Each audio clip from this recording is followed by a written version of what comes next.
अगर आप बिहार के रहने वाले हैं और अगर आपका सपना सरकारी नौकरी का है तो अब आपको ये चिंता छोड़ देनी चाहिए। नमस्कार, आप देख रहे हैं न्यूज़ फॉर नेशन और मैं हूं शुभी आपके साथ। आपको बता दें कि बिहार विधानसभा चुनाव के दौरान जो सबसे ज्यादा प्रखर मुद्दा था वो था रोजगार का।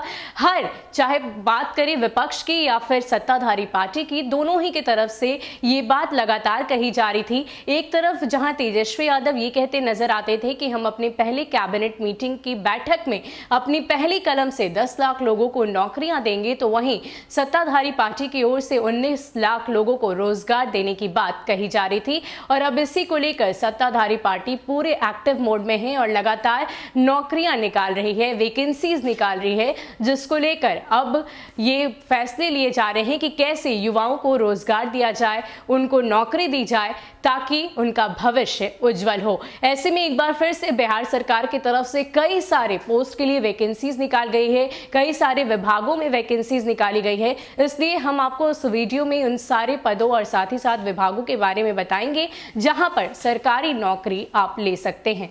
बिहार राज्य विश्वविद्यालय सेवा आयोग ने असिस्टेंट प्रोफेसर नियुक्ति के लिए ऑनलाइन आवेदन करने की तिथि 10 दिसंबर तक बढ़ा दी है। वहीं आवेदन की हार्ड कॉपी को अब 30 दिसंबर शाम 5 बजे तक भेजा जा सकेगा। बुधवार तक करीब 48,000 लोग आवेदन कर चुके थे। इस पद के लिए 21 सितंबर से ऑनलाइन आवेदन किए जा रहे हैं। पूर्व घोषित कार्यक्रम के तहत ऑनलाइन आवेदन की अंतिम तिथि 2 दिसंबर निर्धारित की गई थी। साथ ही ऑनलाइन आवेदन की हार्ड कॉपी दस्तावेजों के साथ आयोग को डाक के जरिए 24 दिसंबर तक भेजी जानी थी। लेकिन विधानसभा चुनाव, दुर्गा पूजा, दिवाली, छठ पूजा को आधार बनाते हुए अभ्यर्थी आवेदन की अंतिम तिथि बढ़ाने की मांग कर रहे थे।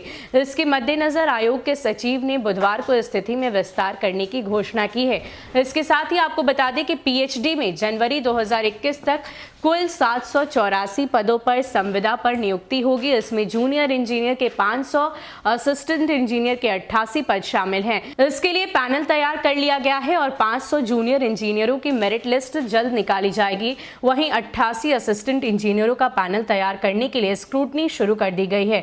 दूसरी ओर विभाग ने केमिस्ट के 33, असिस्टेंट केमिस्ट के 30 और लैब असिस्टेंट के 125 यानी कुल 196 पदों पर स्थायी नियुक्ति होनी है। लेकिन विभाग ने इसके पूर्व सामान्य प्रशासन से इन 196 पदों पर संविदा के रूप में नियुक्ति प्रक्रिया को पूरा करने का प्रस्ताव भेजा है। विभाग को अनुमति मिलने के बाद संविदा पर इन पदों पर तत्काल नियुक्ति की प्रक्रिया को शुरू कर दी जाएगी।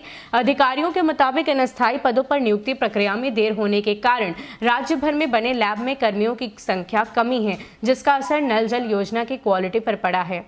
राज्य में लोगों को मामूली फीस पर जमीन के दस्तावेज अंचल में ही उपलब्ध होंगे। जमीन का रिकॉर्ड सुरक्षित रखने और डिजिटलाइज दस्तावेज मामूली शुल्क लेकर रायतों की मुहैया कराने के लिए मॉडर्न रिकॉर्ड रूम बनाने की ई धरती योजना जमीन पर उतरने जारी है। राज्य में 534 अंचल हैं, जिनमें 436 अंचलों में 2 मंजिली इमारत तैयार है। प्रत्येक एमआर पर 4 डाटा एंट्री ऑपरेटर की नियुक्ति के लिए फाइल कैबिनेट के पास भेजी दी गई है।